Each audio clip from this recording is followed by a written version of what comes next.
नमस्कार. हा नमस्कार सगळ्यांना. नमस्कार. नमस्कार. नमस्कार. नमस्कार.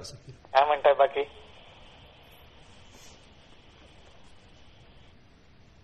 आज माऊलींनी सुद्धा एका ठिकाणी हेच सांगितलंय की हा जो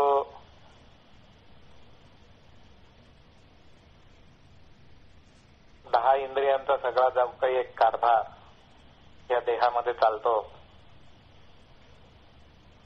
त्या इंद्रियांची कसमस मोडली पाहिजे. आणि त्याबरोबरच ह्या सर्व इंद्रियांची, सर्व इंद्रियांसहित म्हटलंय, बहिरेंद्रिय आणि आंतरेंद्रिय, या सर्वांची जी एक तळमळ आहे ती सुद्धा शमली पाहिजे. ते सुद्धा तृप्त शांत व्हायला पाहिजेत. आणि त्याला सुद्धा नामस्मरण हा प्रभावी उपाय आहेच आहे.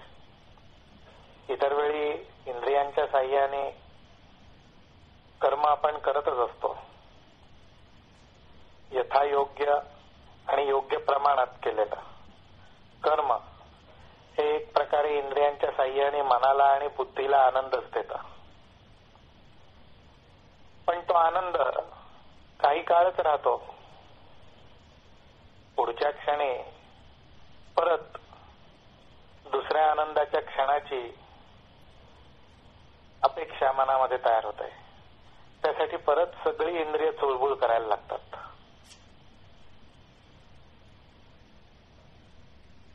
परत एखाद दुसरा आनंदाचा क्षण मिळतो, समाधान मिळतं. पण असं सारखं होतच असं नाही. आणि याच्यामध्ये जो काळवेळ जातो, जी शक्ती आपली खर्ची पडते,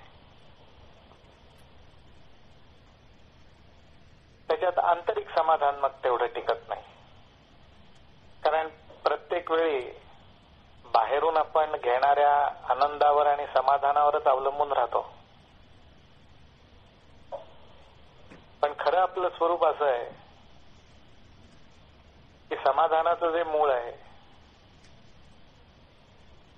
आनंदाचा जो मूळ झरा आहे, तो सगळा आत आपल्या हृदयामध्येच आहे. आनंदाच्या, सुखाच्या, समाधानाच्या ज्या कल्पना उमटतात त्या पहिल्यांदा चित्तामधूनच उमटतात. त्याचा शोध घेण्याचं काम आपण बाहेर करतो.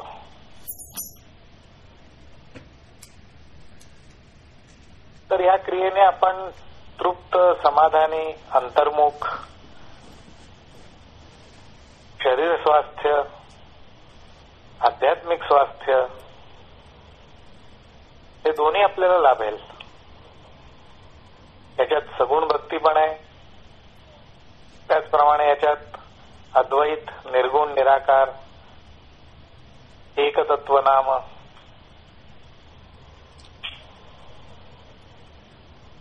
अशाप्रमाणे समरसता पण आहे. चांगली गोष्ट आहे.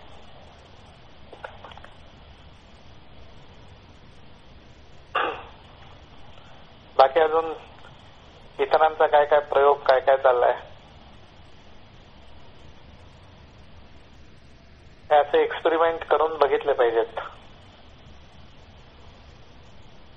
मनाला छंद, मनाला चाळा लागला पाहिजे. आणि नामस्मरण हा अत्यंत सोपा मार्ग आहे. अशा प्रकारचा अभ्यास सहजपणे आपण हवा तेव्हा आणि इतर वेळी पण करू शकतो. आज जर का आपण बारकाईने पाहिलं तर जी काही एक ठराविक आपली कामं आहेत, ज्याला आपण दैनंदिन कामं म्हणू, आज पुष्कळशी कामं अशी आहेत की ज्याच्यामध्ये आपल्याला खूप काही एफर्ट्स घ्यावे लागत नाहीत. इतक्या त्या गोष्टी अंगवळणी पडलेल्या आहेत.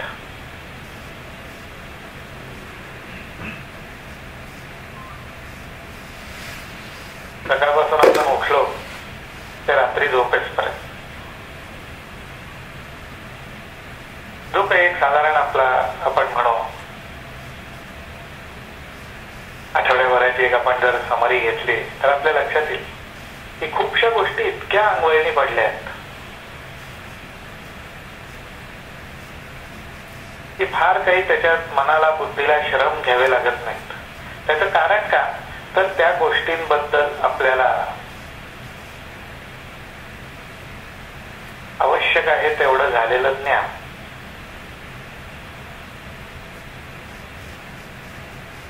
मग खास करून लेडीजच्या यांनी म्हटलं तर किचन मध्ये जेव्हा कुकिंग चाललंय, ब्रेकफास्ट घ्या, लंच घ्या, डिनर घ्या, त्याची तयारी चालली आहे.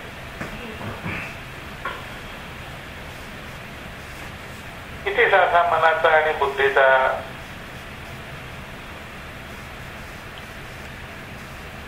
ज्याला आपण म्हणू कष्ट आणि श्रम घेऊन उपयोग करावा लागतो. फारच थोडा.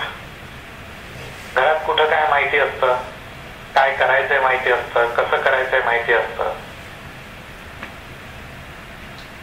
ते करता करता मनामध्ये नामाच्या स्मरणाचं कारंज असं थुई थुई थुई थुई नाचत राहायला पाहिजे.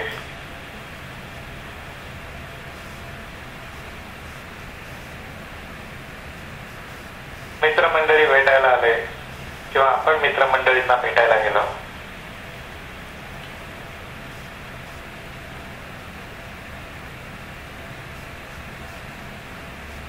मुलं मुली जावई नातवंड त्यांचे मित्र आले कधी भेटायला, गेलो आपण कधी भेटायला, किती श्रम पडतात मनाला बुद्धीला.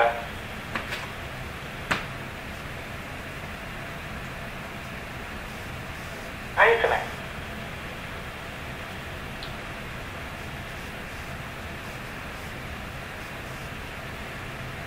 मुलगा मुलगी नातवंड मित्रपरिवार कोणी आलं, कोणाचे फोन आले, काय आलं, असं काहीच नाही की श्रम घेऊन कर्म करावं लागतं.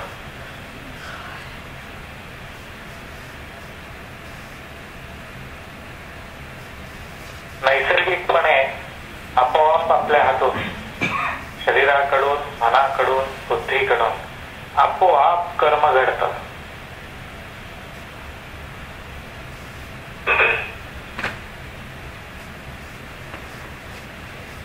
प्रयोग करून बघा.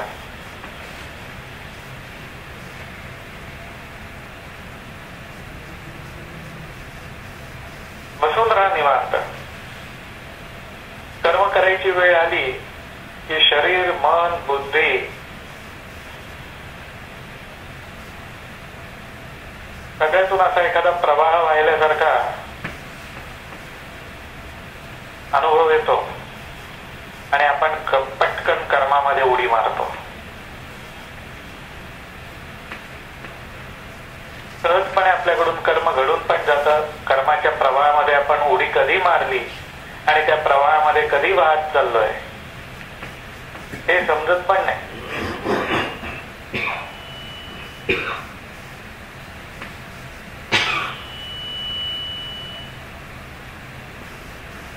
मुद्दामून कर्म करायचंय असा प्रयत्न पण करावा लागत नाही. इतका शरीराला, मनाला, बुद्धीला, इंद्रियांना या कर्माचा आणि रोजच्या लहान लहान गोष्टींचा सगळा लळा लागलेला आहे, सवय झालेली आहे.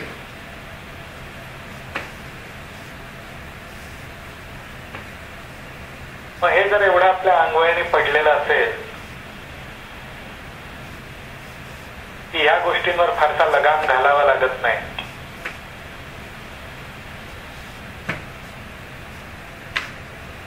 मग एकच महत्वाचं कर्म आपल्या मनामध्ये, अंतर्मनामध्ये आपलं कर्तव्य म्हणून राहतं की या सगळ्या गोष्टी जर मला सहजपणे जमू शकतात आणि जमतात तर अंतर्मनामध्ये नामाच्या स्मरणाचं कारण कसं नाचत राहील.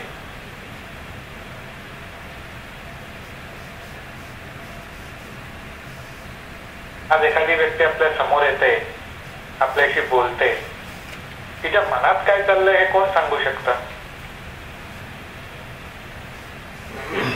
आपण कोणाशी जाऊन बोलतो? आपल्या मनामध्ये, मेंदूमध्ये काय चाललंय हे त्याला तरी कुठे समजतं?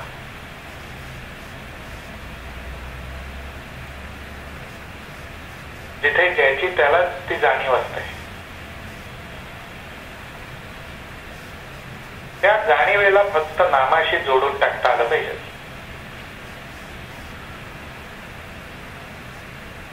त्या जाणीवेची तार, त्या जाणीवेचं कनेक्शन नामाशी जोडता आलं पाहिजे.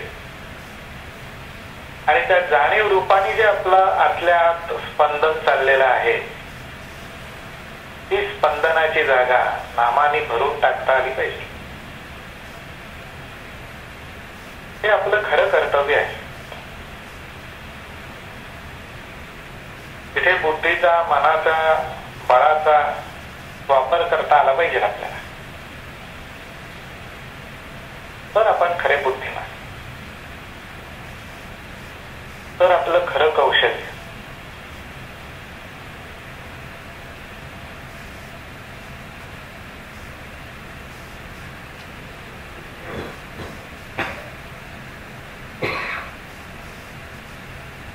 बुद्धीचे वैभव अन्य नाही दुजे.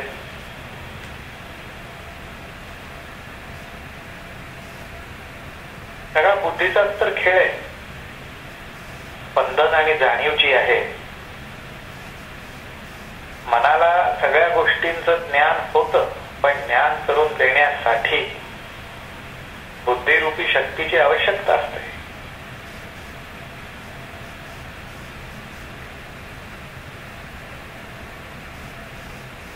आणि मनाला बुद्धी ही नेहमीच दुसऱ्या गोष्टीचं ज्ञान करून देतं. आज आपण ज्ञानी झालो, विद्वान झालो, पंडित झालो,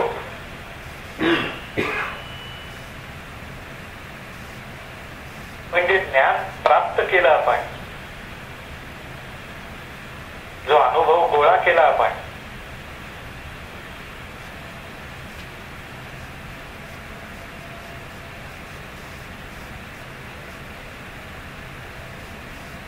तो सगळा बाह्य गोष्टींचा आहे.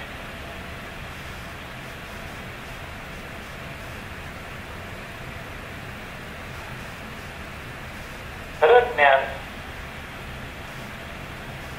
स्वतःच स्वतःला ओळखण्यामध्ये,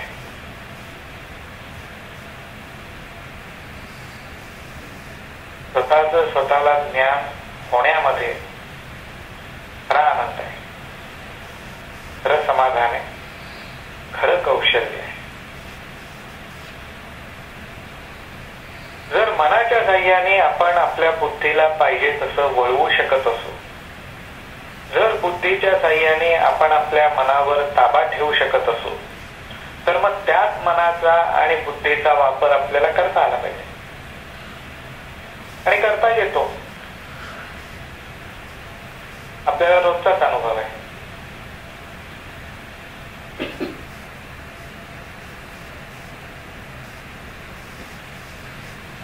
आता आपण काही वेळा बोलता बोलता म्हणतो,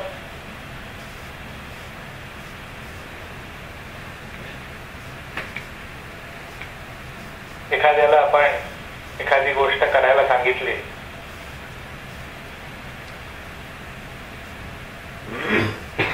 की साधारण आपण गाईडलाईन्स दिलेल्या असतात,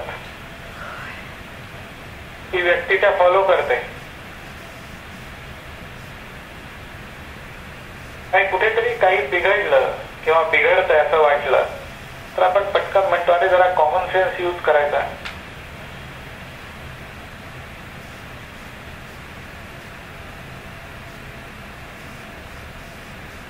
आणि हा शब्दच मजेशीर आहे. या शब्दाचंच ज्ञान आहे, कॉमन सेन्स.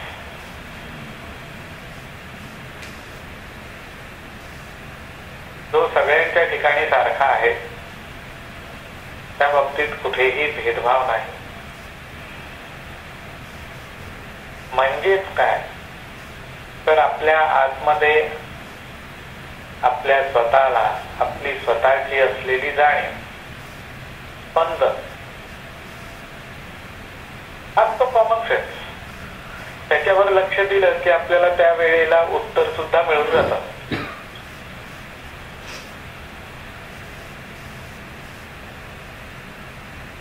त्याचाच फक्त उपयोग आपण आपल्या नामस्मरणामध्ये पण करायचा, पुरेपूर करायचा.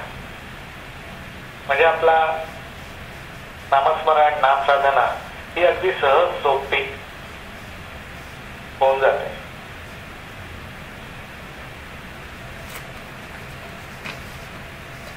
फारसे श्रम घ्यायला नको, अट्टाहास करायला नको.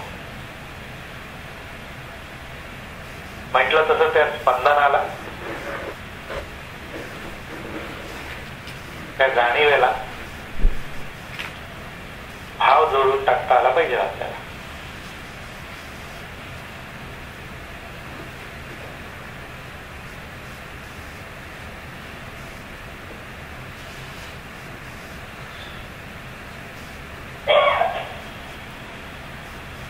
आपण नेहमी चर्चा करतो किंवा वाचतो, अभंगांमधनं, ओव्यांमधनं बघतो की सत्प्रवृत्ती, सत्कर्म, सत्विचार, सद्गुण, सत्वगुण, दैवी गुण, उत्तम लक्षण, ही सगळी आध्यात्मिक प्रगतीला, पारमार्थिक वाटचालीला पोषक असतात, पूरक असतात, उपयोगी पडतात. मग यातले एखाद दुसरे मोजके गुण कमवायचे कसे?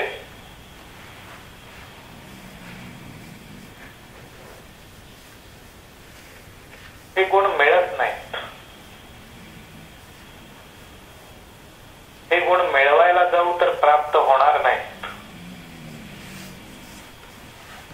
प्रापंचिक आणि आध्यात्मिक बाजारामध्ये विकत मिळणार नाहीत.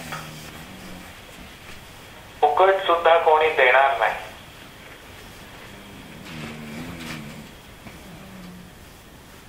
आत्म्याची जी लक्षणं आहेत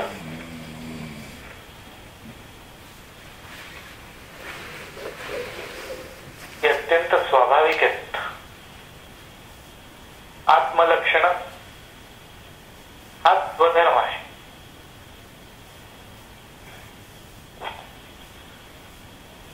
परंतु जोपर्यंत आपल्याला देहाची, मनाची, बुद्धीची, अहंकाराची, मी कर्म करतो, माझ्या कष्टांचं फळ मला मिळतं,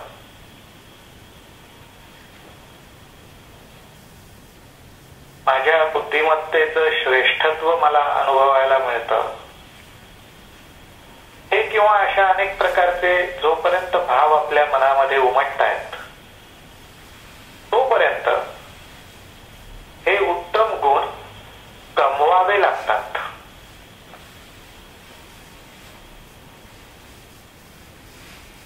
आणि एखादी गोष्ट जेव्हा कमवावी लागते, अर्थातच त्याच्यामध्ये अभ्यास आला, चिकाटी आली, कौशल्य आलं, श्रम आले, प्रयत्न आले. मग हे जे गुण आहेत ते कुठले शारीरिक कष्ट करून आपण मिळवणार? कुठल्या परीक्षा, भौतिक कसोट्या पास होऊन आपण मिळवणार? त्याची काही अशी ठराविक यादी नाही, त्याच्या काही ठराविक परीक्षा नाहीत.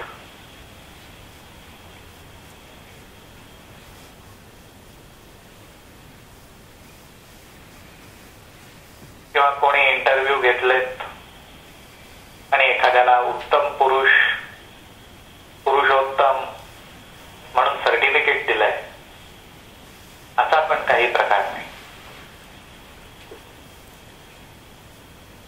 तर हे गुण, ही मनामधल्या, हृदयामधल्या भावनेची जपणूक करत कमवावे लागतात. आता हे कसे कमवायचे असा जर प्रश्न पडला, आणि असा पडणं हे आवश्यक आहे, की मग हे कमवायचे कसे, याची पद्धत कुठली, कुठून सुरुवात करायची, कुठून सुरुवात करणार, आपल्यापासूनच तर करायची. हा प्रकार दुसऱ्याला शिकवायला जाण्याचा नाही. दुसरा एखादी गोष्ट चांगला प्रकारे वागायला लागला, दुसरा उत्तम लक्षणं दाखवायला लागला, म्हणजे आपल्याला काहीतरी जमलं.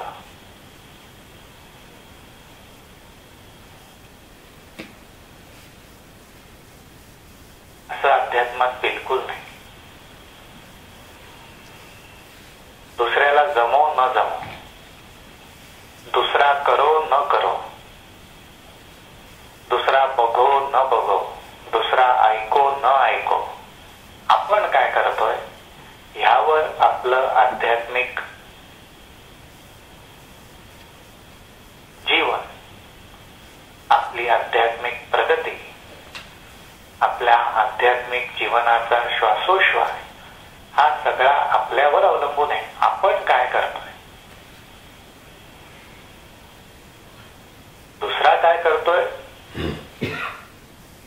हा त्याच्या बुद्धीला परमेश्वर जी दिशा देतोय,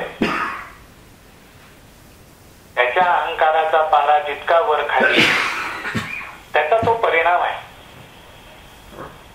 आपण आधी काय करतोय, आपल्याला काय जमतंय, आपल्याला कितपत साधतंय, हे आधी आपण आपलं पाहायला पाहिजे.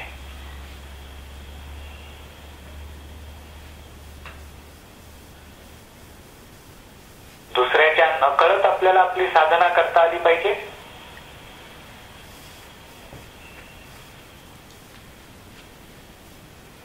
आणि यथायोग्य वेळी आवश्यकता असेल तर आपण साधना करतो, आपण नामस्मरण करतो, हे दुसऱ्याला समजावून पण देता आलं पाहिजे, समजलं पण पाहिजे आपल्या कृतीतून.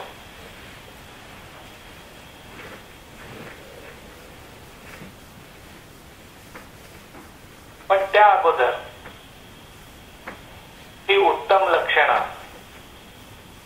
हा आध्यात्मिक जीवनातला उत्तम व्यवहार कसा साधायचा, कुठनं साधायला सुरुवात करायची, तर त्याच्या युक्त्या आहेत, त्याचे प्रयोग आहेत.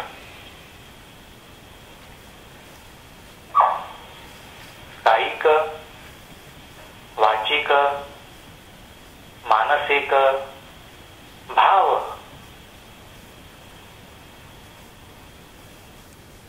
कायिक, वाचिक, मानसिक भाव तया मी वाचोनी धाव आणवती नाही. आज या 3 भावनांच्या पलीकडे आपल्या जीवनात काहीच नसतं. सकाळी उठल्यापासून रात्री झोपेपर्यंत शरीराने, वाचेने आणि मनानेच तर भावांची देवाणघेवाण करत आपण आपला सगळा काळ व्यक्त करत असतो.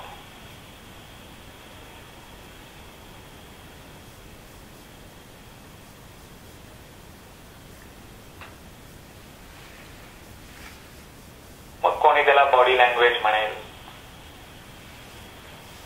कोणी व्हर्बल कम्युनिकेशन म्हणेल, कोणी नुसतं फिलिंग्स, इमोशन्स म्हणेल. पण ह्या वेगवेगळ्या प्रकारे गोष्टी आपण जेवढा वेळ आपण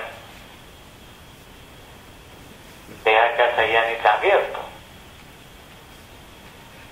एवढ्या वेळात बॉडी, स्पीच, माइंड याच्यातून आपण स्वतःला एक्सप्रेस करत असतो. पण त्यालाच माऊली म्हणतात, तया मी वाचोनी धाव आणवती नाही.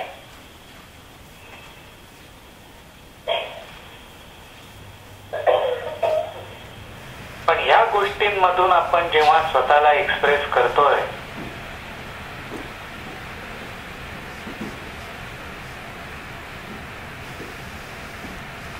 त्यामागचं जे स्पंदन आहे, त्या स्पंदनाची धाव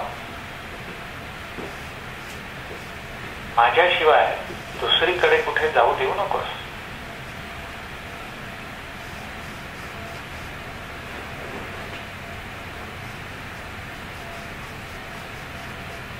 मग कसा काय आपण आता अभ्यास करायचा आहे? अगदी साधी सोपी गोष्ट किंवा साधं सोपं उदाहरण घेऊ आपण. कारण लहान लहान उदाहरणांमधनच तर आपल्याला हे थोडंफार शिकलं पाहिजे. सोप्या पद्धतीनेच अभ्यास केला पाहिजे. आणि हा सोप्या पद्धतीनेच करायचा अभ्यास आहे, अवघड अजिबात नाही.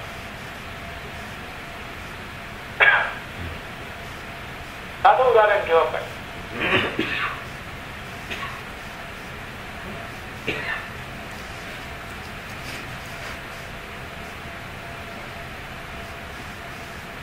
आज कोणाकोणाकडे सत्संग आहे? आमच्याकडे आज देशपांडेकडे. देशपांडे. आणि तिकडे संगीता जोशी. अच्छा, संगीता. ओके. सुभाषण संगीत. ठीक आहे. मग अगदी आपण साधं उदाहरणच घ्यायचं म्हटलं तर आज असा विचार करू की नामधारक म्हणून संगीता आणि वीणा आहेतच.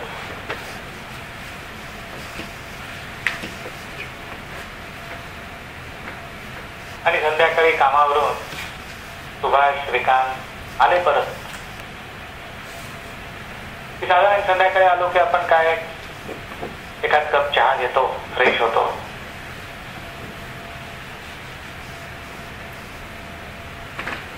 म्हणला श्रीकांत, म्हणला सुभाष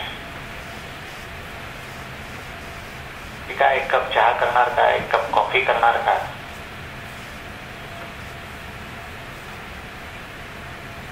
आणि ज्यावेळी आपल्या हातून ही कृती घडते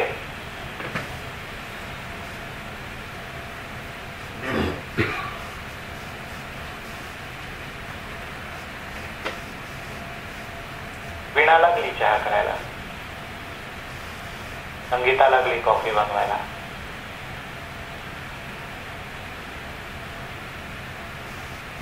मनामध्ये भाव असा पाहिजे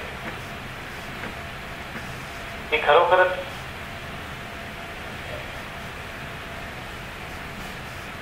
मी ही कॉफी सुभाषसाठी किंवा श्रीकांतसाठी नाही बनवत,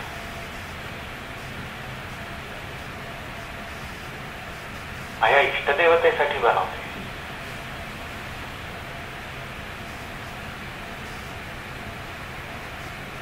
माझ्या हृदयस्थ सद्गुरूंसाठी बनवते किंवा श्रीकांत आणि सुभाषच्या हृदयस्थ सद्गुरूंसाठी बनवते.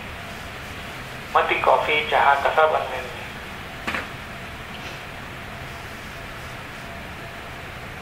तो कप मी सुभाष किंवा श्रीकांतच्या हातात, तो कप मी माझ्या इष्टदैवत किंवा सद्गुरूच्या हातात देते.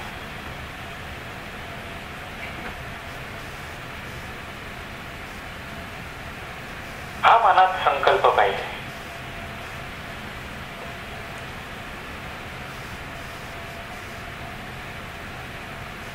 हा मनात भाव पाहिजे.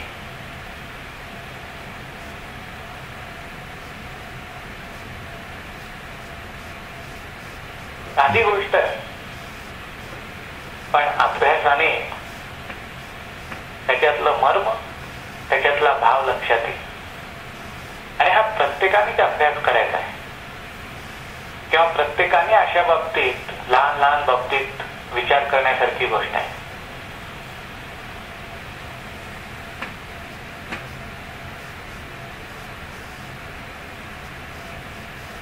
विष्णुमय जग, वैष्णवांचा धर्म,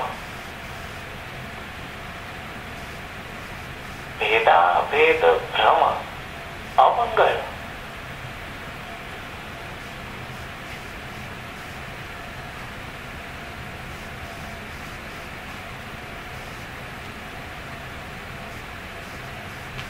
आणि तिथं जर मनात विचार आला की छे, सुभाष असला तर मी कॉफी देते. टिळकांनी तर चहा मागितलाय, त्यात इष्टदैवत आणि सद्गुरूंचं काय एवढं?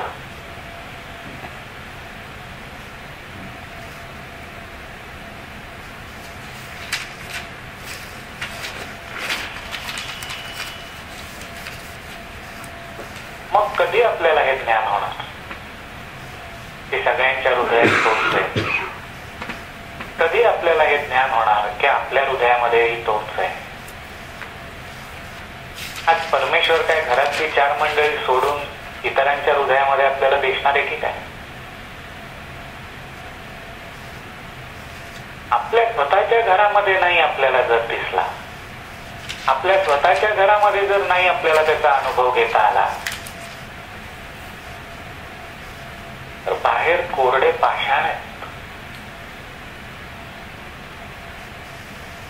बाहेर पडल्यावर बाहेरच जग दिसेल. आधी आत जे दिसायला पाहिजे ते दिसलं तर बाहेर दिसेल. आतच पत्ता नाही आणि आपण बाहेर शोधायला गेलो, काय उपयोग?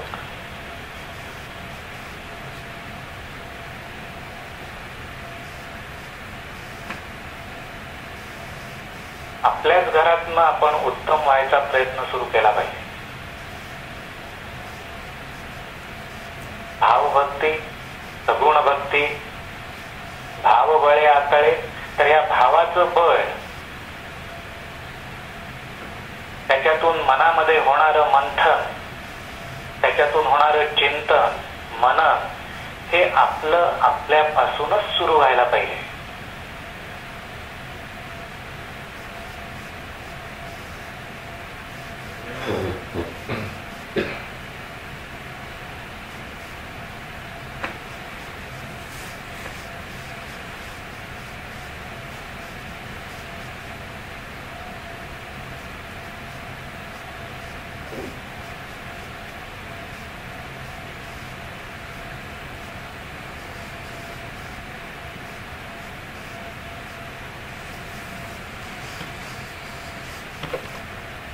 आज दररोजचा जो अपघात,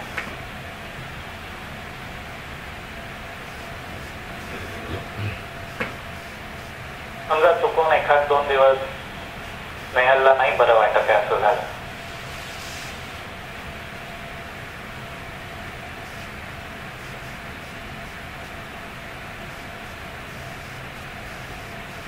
आणि काही गोष्टी मला कराव्या लागल्या की ज्या माझ्या सवयीच्या विरुद्ध, आणि काही वेळा वेळ पडली तर मनाच्या आणि बुद्धीच्या सुद्धा विरुद्ध, कारण सवय नाही. अगदी प्रामाणिकपणे म्हणायचं तर अशा कराव्या लागल्या.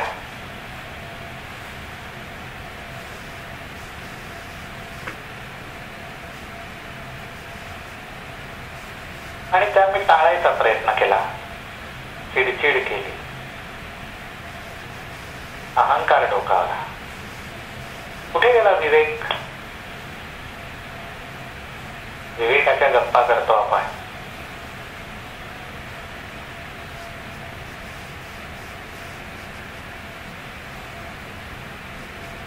अगदी ज्ञान असल्यासारखं, पाठ असल्यासारखी उभी आपण म्हणतो, मज हृदयी सद्गुरु जेणे तारिलो संसार गुरु म्हणून विशेष त्यादरू विवेकावरी. अहो ठीक आहे, आदर बिदर, पण हा गेला कुठं विवेक? वेळ पडली तर डोकावला का? वेळ पडली तर उपयोगी पडला का? कारण कुठंतरी माझ्या हृदयाच्या कप्प्यामध्ये विवेक आहे, त्याचा कधी अनुभवच घ्यायचा प्रयत्न मी केला नसेल. त्या दृष्टीने योग्य ते भावच जर मी कधी जोपासले नसते, तर हा विवेक तरी कशाला डोकवेल? तो पण लपूनच बसणार कुठेतरी.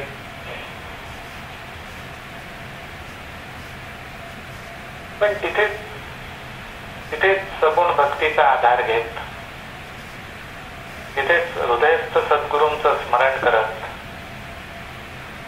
जर मी माझ्या मनाविरुद्ध, बुद्धीविरुद्ध, अहंकाराच्या विरुद्ध, सवयीच्या विरुद्ध जात जर असा विचार केला की खरोखरच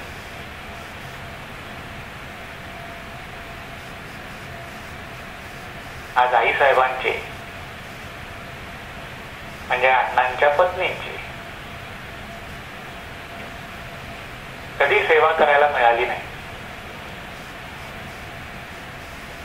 त्यांच्यासाठी मुद्दामून असं काही कधी करायला मिळालं नाही.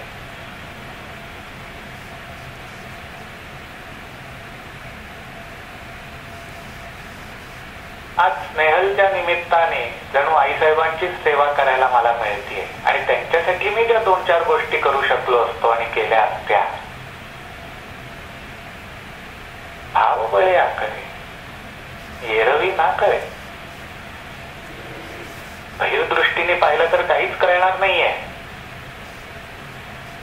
पण भावाच्या बळाने जर मी असा विचार केला की जर त्या समोर असत्या आणि मी जर ह्या गोष्टी करायची मला संधी मिळाली असती तर मी पाठ फिरवली असती का?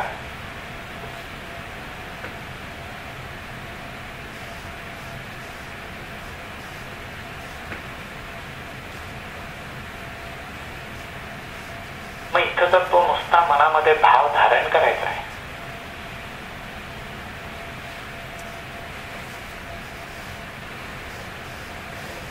आणि तो भाव धारण करण्याचा अवकाश विवेक साक्षात प्रगट होतो.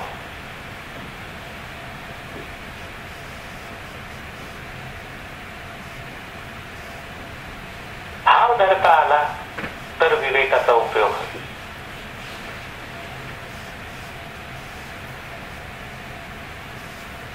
नुसता विवेक धरण्याचा प्रयत्न करत राहिलो तर नुसती गोळाबेरीज आणि हिशोब.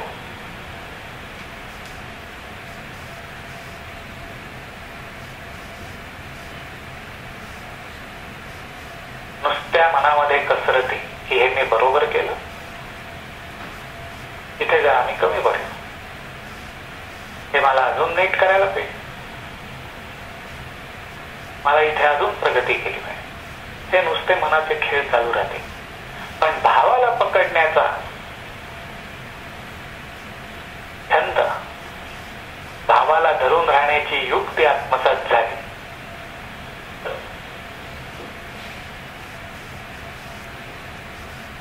की तिथे निमूटपणे विवेकाने साथ द्यायलाच पाहिजे.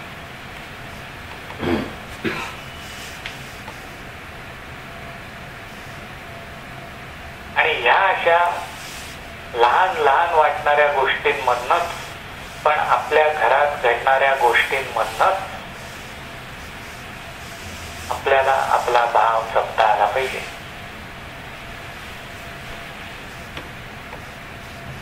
आपल्याला आपला अभ्यास, आपल्या पुरता असलेला अभ्यास मनातल्या मनात, हृदयाच्या कप्प्यात करता आला पाहिजे.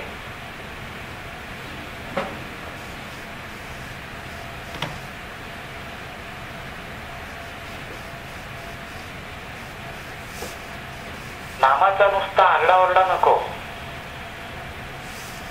नामामधलं जे प्रेम आहे, नामामधली जी आत्मीयता आहे, नामाचा आणि रूपाचा जो संबंध आहे, नामातनं जी आवड, गोडी, भक्ती निर्माण होते, त्याच्यासाठी आवश्यक जो भाव आहे तो कमावला पाहिजे.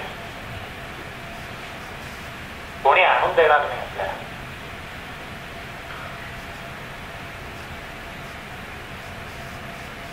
मनाच्या बुद्धीच्या साह्याने ती ठिकाण, त्या संध्या शोधता आल्या पाहिजेत. आज ज्याप्रमाणे प्रपंचात, व्यवहारात चांगल्या ऑपॉर्च्युनिटीज मिळाल्या की सोडत नाही आपण.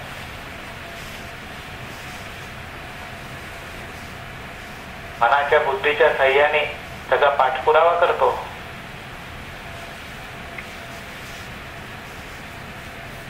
तशा आध्यात्मिक संधींकडे सुद्धा लक्ष ठेवावं लागतं. त्याला विशेष ज्ञानदृष्टी लागते, त्याला विशेष आत्मीयता लागते, त्याला मनाचा हळुवारपणा लागतो.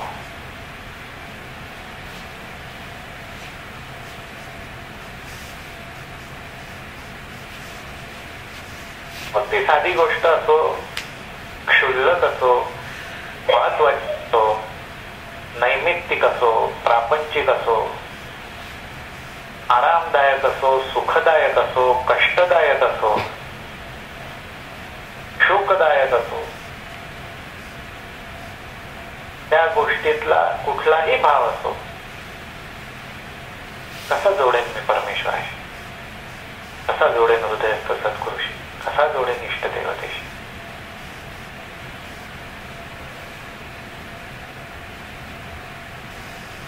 हाच चाळा लागला पाहिजे.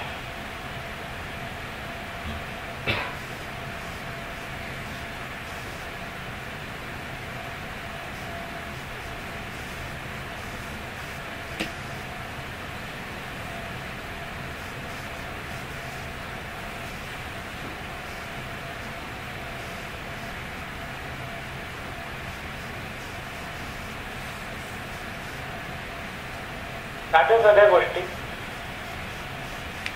पण त्याच्यातूनच कृती, कर्म, ज्ञान, बुद्धी, ध्यान, अभ्यास, योग हे सगळं जमलं पाहिजे आपल्याला.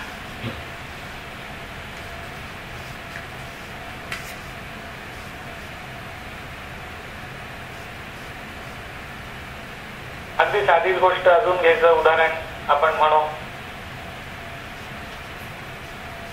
हल्ली किती घरांमध्ये कितपत असा प्रसंग घडतो, घडत नाही माहिती नाही, पण धरून चालू एखाद दिवस बायकोचं डोकं दुखतंय किंवा नवऱ्याचं डोकं दुखतंय,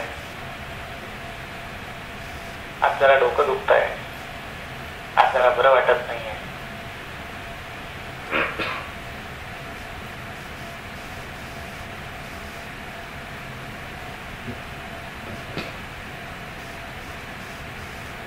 माझं सोपं उत्तर एकदम दिलं. 1 किंवा 2 पॅनाडॉल घ्या,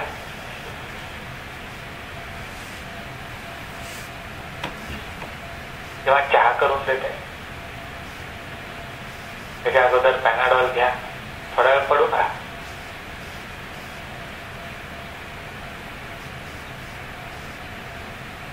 बरोबर, पण औषध घेतल्यावर बरं वाटलं पाहिजे.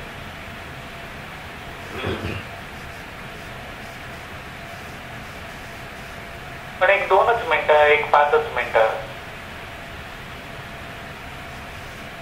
आपण जर असा विचार केला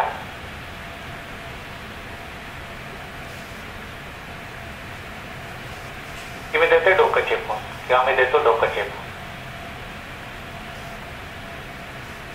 कोणाचं डोकं चेपतोय महत्वाचं नाही, डोकं चेपायला मिळतंय हे महत्वाचं आहे. आज संतांची सेवा करायला मिळाली आपल्याला कधी?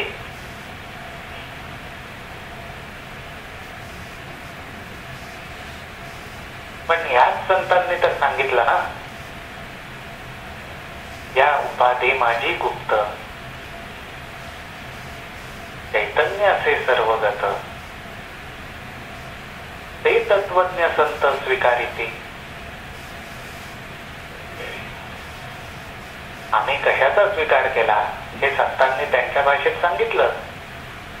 या उपाधी माझी गुप्त, चैतन्य असे सर्वगत, ते तत्वज्ञ संत स्वीकारिती. पण हे स्वीकारलं कसं, त्याचं ज्ञान झालं कसं, ती आत्मीयता आली कशी? भाव बळे आकळे, एरवी ना कळे.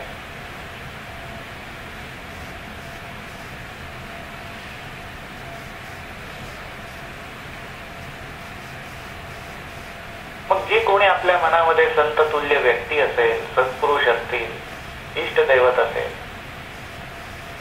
अरे गुप्तपणे प्रत्येकाच्या हृदयामध्ये तेच तर राहतात ना. मग त्या जीवाला मिळणारे जे समाधान आहे त्याची नोंद घेणारे तेच आहेत ना. मग ही संधी मी काय पॅनाडॉल लिहून दौडून टाकू का?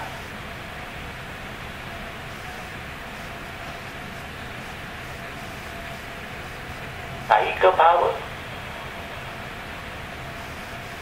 दरवेळी नुसतेच वाचिक भाव नकोत किंवा नुसतेच मानसिक भाव नकोत. पडिले वळण इंद्रियांच कळा, अजून काही देहाशी निगडीत असलेला अहंकार कमी होत नाहीये, कमी झालेला नाहीये, कमी व्हायला पाहिजे हे जर जाणवत असेल तर देहाकडनं तशा पद्धतीची अगोदर कृती घडणं आवश्यक आहे. ती कृती घडवून घेण्यासाठी आपल्या समोर काही आज माऊली तुकाराम महाराज येऊन उभे राहणार नाहीत.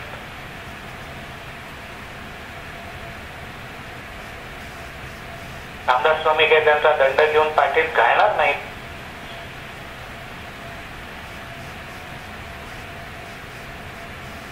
ती कृती, ती संधी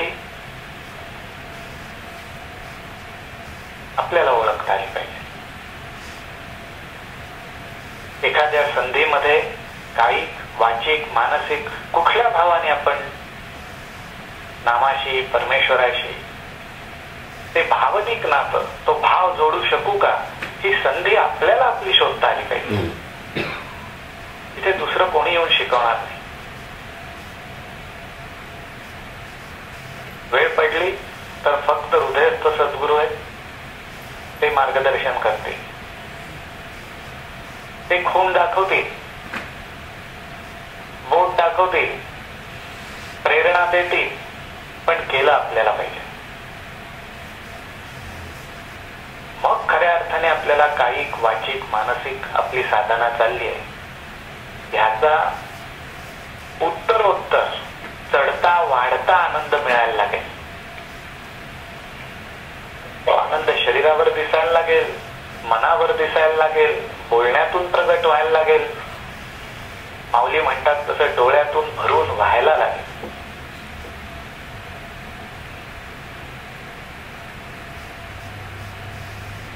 अण्णा म्हणायचे जसं उत्पत्ती लावली की या वास घ्यायला या, वास घ्यायला या म्हणून कोणालाही आमंत्रण द्यावं लागत नाही.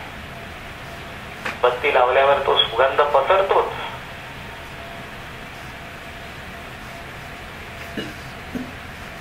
मग आज आपण प्रत्येक जण एक एक उत्पत्ती जर असू, त्याच्यातनं हा भक्तीचा, नामाचा, प्रेमाचा, आत्मीयतेचा, निर्मळपणाचा, उत्तम गुणांचा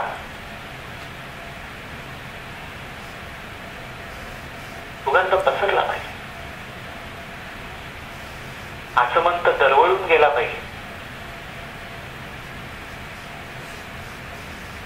आज संत मंडळी जे म्हणतात की नाम घोष करून,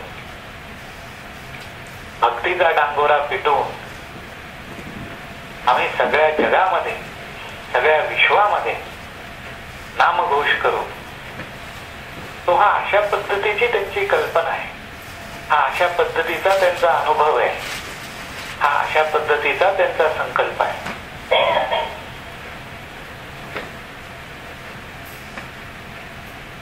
तर असं कायिक, वाचिक, मानसिक आणि अशा पद्धतीच्या ह्या संध्या आपण सोडता कामा नये. लक्ष ठेवलं पाहिजे, लक्षात आल्या आणि त्या लक्षात याव्या म्हणून परमेश्वराला प्रार्थना पण केली पाहिजे.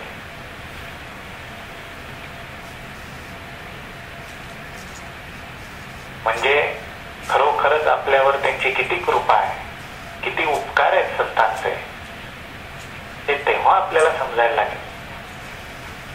महाराज म्हणतात तसं, काय सांगो या संतांचे उपकार, मज निरंतर जागवी ते.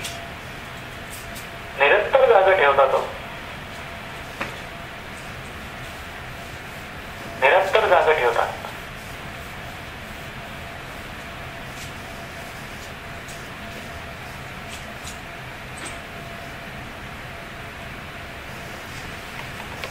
असं जागरूक राहता आलं पाहिजे आणि ते संतांच्या कृपेने.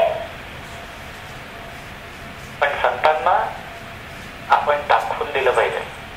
नुसत्या आपण महाराजांच्या, माऊलींच्या, स्वामींच्या, सद्गुरूंच्या गप्पा मारू उपयोग नाही. त्यांना दाखवून देता आलं पाहिजे की आपल्या भावाचा आपण कसा सदुपयोग करून घेतोय, घेण्याचा कसा प्रयत्न करतोय.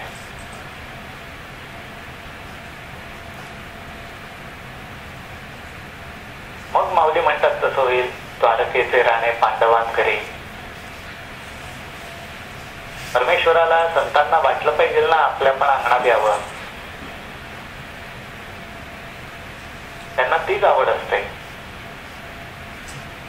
ते काय असे स्वार्थी नाहीत की सगळ्यांनी त्यांच्याच अंगणात दारात जावं. त्यांना तर करुणासागर म्हटलेलं आहे, दयासागर म्हटलेलं आहे. का तर ते धावून धावून जातात. मग त्यांना आपल्याकडे धावत यावं असं वाटलं पाहिजे ना.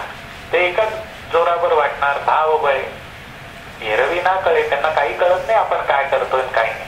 कारण जर तो भावच प्रगट झाला नसेल तर काय येणार त्यांना.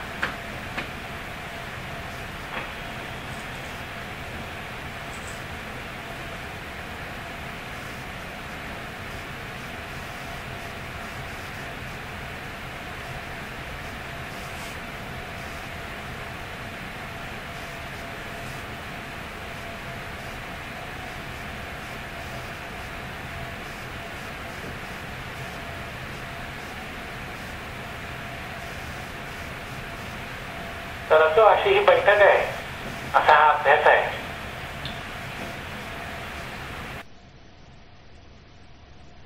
बर, मग आता इथंच थांबायचं का? मी वाटल्यास फोन आता इथंच ठेवतो. म्हणजे मग मला जरा उन्मेषला आणायला जायचंय. मी प्रार्थना म्हणून मग सत्संग संपवलात तरी चालेल. नमस्कार. ठीक आहे, सगळ्यांना नमस्कार. बोलू परत. ओम राम.